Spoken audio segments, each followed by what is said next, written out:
Hey y'all, welcome and welcome back to my channel. It's me, YOUR ACNE, with another video. So, if you read by the title, this is part 2. This is part 2 of I Love Your Acne series. In this series, we're just breaking down acne into small components so it's more digestible for us so we can figure out what's going on in our skin, and we also can come up with an action plan and a game plan to help treat the acne that we're seeing. So in this part, we're just going to go in and look at we're just going to go in and zoom in on my face and look at the blemishes that I have so y'all can see like what these actual different types of acne would look on your face so you can identify it. Then we're also going to talk about some treatment plans and some things that can help treat each type of acne that we see. So yeah, we're just going to zoom in. Disclaimer, y'all, I ain't washed my face in like 3 days. Like, I ain't washed my face in like 3 days. It sounds nasty, but the plan or the routine that I have now that I've been building for myself has been working a lot for me. So I haven't been getting that much acne. So I was trying to I'm trying to show y'all some for real. So yeah, now we're gonna zoom in, zoom. Everybody like zoom, zoom, zoom, zoom, zoom. Okay, you guys, so this is the left side of my cheek. And this is where I'm getting most of my acne right now anyways. This right here was a pustule. And I'm gonna make sure I put the labels here so y'all can know for real. It was a pustule, but it kind of busted a little bit when I was in the shower, so it's healing. So a lot of pustules, when you pop them, it's gonna bleed. And 9 times out of 10, if it bleeds, it's gonna leave a scar. So that's why they tell you not to pop them, because this is gonna leave a scar. We also have one here. It's not that inflamed, so you can hardly tell. But again, papules can be flesh colored as well. Some of them will be inflamed, and you're gonna see that redness. But other times they could be flesh colored like this. So this here is a closed comedone that is a blackhead. So those are easy to extract. That's what it looks like. For some people, they could be darker and more visible, so you know exactly what a blackhead looks like. Onto my chin, I have a lot of whiteheads on my chin, and I have those on the top of my chin as well.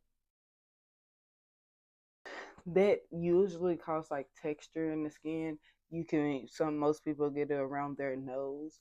But yeah, so we identified the acne that I have on my face.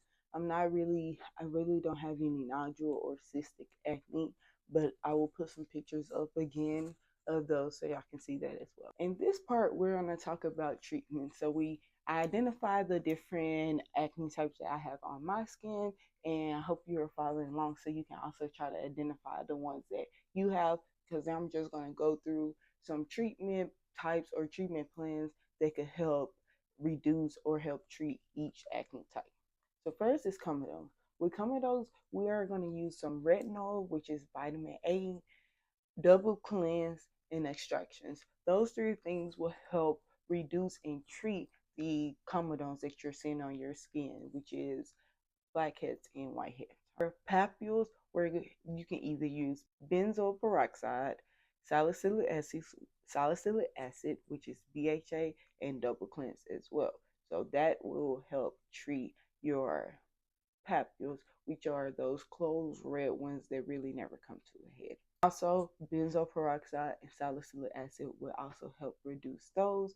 And we're just going to go through each of those different types of treatments a little bit more so you can actually understand what they are so you can see which one work for you. I am a dry skin girly, so I have more tips on being dry skin, but some of these tips will also help you if you have oily or sensitive skin as well. We was talking about retinol. This is retinol, and the one I use is from Good Molecules.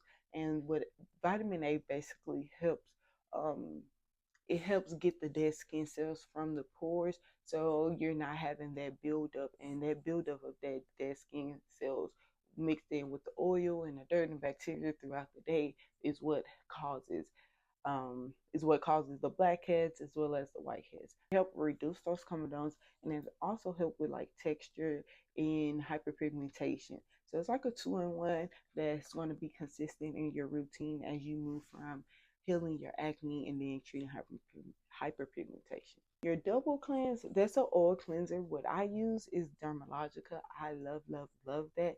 I also use INKEY oat. I think it was like oat milk or oats. I'm gonna put the picture here. INKEY double cleanser. That was the first double cleanser I like. The texture kind of got me off, and you have to shake it because if not, it's gonna separate and it's just gonna be some oil in your hand. I love Dermalogica double cleanse. Since I started going to my esthetician, she always told me about doing it. So I tried INKEY.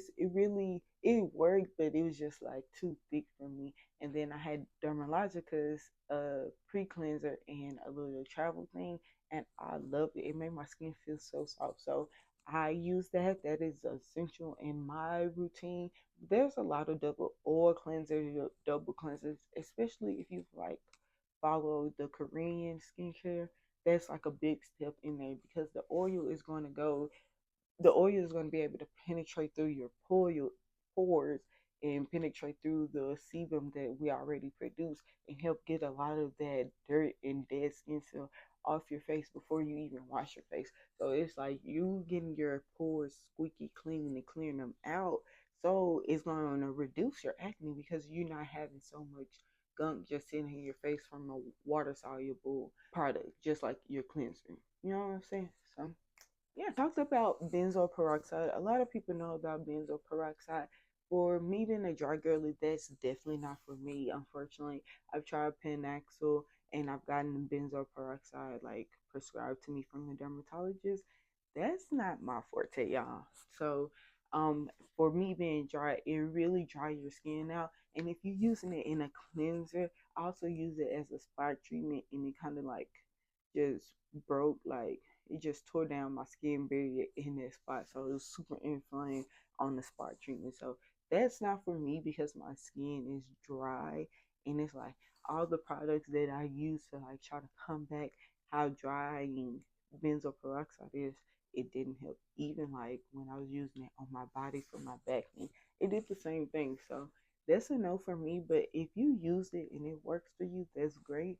Benzoyl peroxide is like an antibacterial, so it's gonna get those acne causing bacteria off your face. So it's gonna reduce the acne that you see, and that does help with your papules and your pustules. So the ones that spill with pus and the hard red ones that doesn't come to a head.